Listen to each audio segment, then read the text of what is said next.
بسم الله الرحمن الرحيم.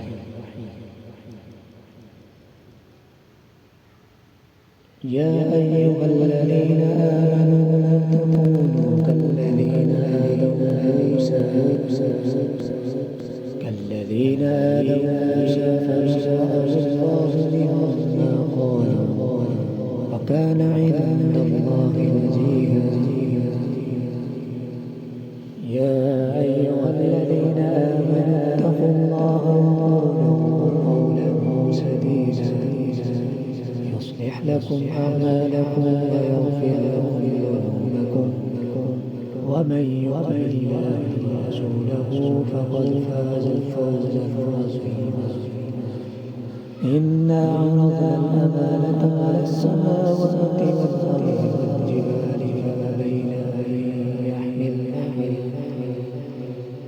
فأبين أن يحملنها وأشفقن منها وحملها الإنسان إنه كان ظلوما جهولا. ليعذب الله المنافقين والمنافقات والمشركين والمشركات ويتوب الله على المؤمنين والمؤمنات وكان الله غفورا رحيما.